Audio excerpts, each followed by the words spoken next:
Hello everyone, welcome to you all in my YouTube channel. So I have my old phone, okay, so and my this home button is not working properly. The back button is not also working properly, and maybe there is a hardware problem, so that's why it is not working. So if you are also facing this type of the problem and you want to fix this type of the problem, it's too much easy and simple. Okay, so now without any delay, let's start.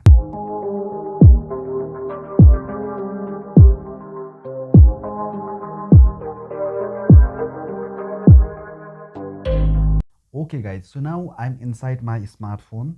So now you can see here is one button available. So if I touch here, so now you can see you will get recent button, home button, back button, screenshot, volume and screen off. Okay, so you can enable this type of the button in free of cost.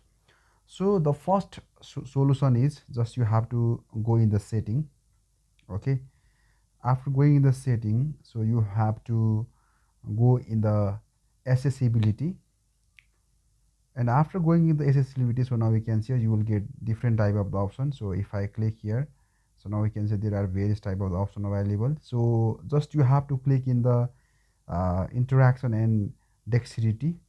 Just you have to click here, and now you can see there is a one option available, that is assistant menu. You have to turn on this one. If you turn off this one, so now we can see uh, there is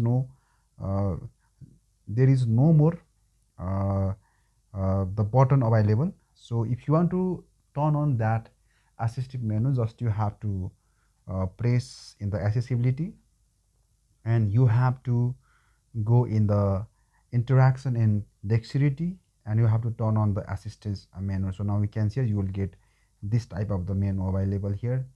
Okay, so from here the universal switch also you can do lots of things.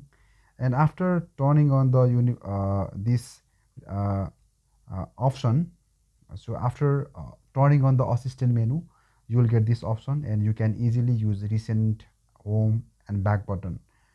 Okay, so this is the first solution. But if your phone is not compatible, so now I am using, okay, now you can see here I am using Android 9. Okay, but if you are not using Android 9, and if you are not getting this option inside your Android smartphone, so you can easily go in the Play Store, and you can search the back button, back button, and now you will get this type of the back, uh, different type of the backs button. So I'm just searching the soft keys. So now we can see here the size is 2.0 MB only, and you can install and you can use it. Okay, but the rating is not good here, so that's why just you have to choose the high rating type of the back button. So for example, there is a soft key available, it have 4.1 rating available here, and you can easily use this type of the, so now we can say it is giving me this type of the back button, so you can easily use this one. Okay, so hoping that you get few ideas. So in this way you can easily use the back button problem. And if you have getting the back button problem still, let me know in the comment section. I'll try to create another new video to fix that problem. Okay, so hoping that you get few ideas. So I'll come back with another new video. Until that, goodbye, see you again.